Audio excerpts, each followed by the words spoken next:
रीना जब ब्याह करके ससुराल आई तो दिल में ढेर सारे सपने थे। मायके की लाडली थी, पर ससुराल की चौखट पर कदम रखते ही उसे एहसास हो गया कि अब जिंदगी का एक नया अध्याय शुरू हो गया है।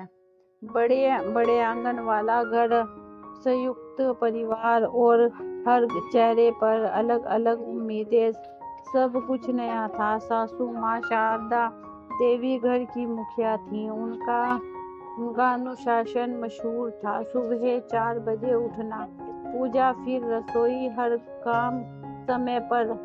रीना को यह सब भारी लगता, लेकिन वह चुपचाप सीखने की कोशिश करती।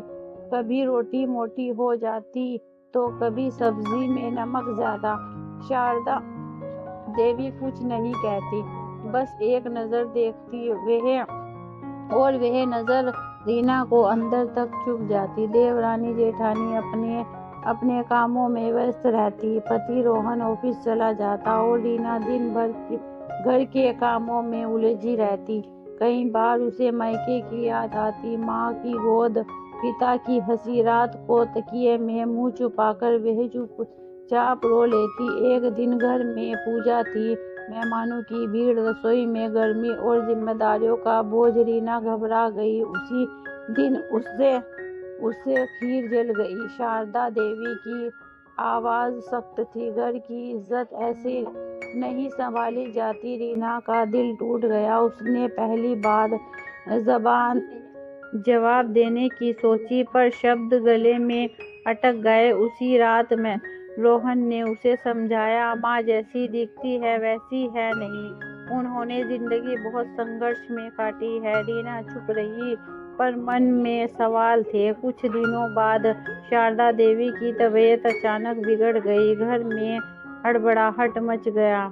रीना ही उन्हें अस्पताल ले गई, दवा दी, रात भर जागकर सेवा की। बुखार में शारदा देवी बड़बड़ा रही थी, अपने बीते दिनों की बातें, अकेलेपन की पीड़ा और घर को जोड़कर रखने का डर। सुबह जब आँख खुली तो उन्होंने रीना का हाथ थाम लिया। पहली बार उनकी आंखों में कठोरता नहीं थी, अपनापन था। धीमी आवाज में बोली, बेटी, मैंने तुझे कभी समझने की कोशिश नहीं की। मुझे लगा सख्ती से घर चलता है, पर प्यार से ज्यादा कुछ नहीं चलता। रीना की आंखें भर आईं। उस दिन दोनों के बीच एक अनकहा रिश्ता जुड़ गया। अब शारदा देवी उसे देखने लगी, प्यार से, धीरे से। रीना भी पूरे मन से घर संभालने लगी। रसोई में हंसी लौट आई, आंगन में बातें। समय के साथ ससुराल उसे बोझ नहीं, अपना घर लगने लगा। उसने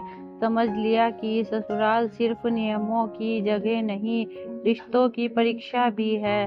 जहाँ धैर्य, समझ और प्यार हो, वहीं से असली परिवार बनता है। सीख, ससुराल में अपनापन पाने के लिए सिर्फ सहना नहीं, समझना भी जरूरी है। और कभी कभी एक छोटी सी सेवा बरसों की दूरियां मिटा देती है।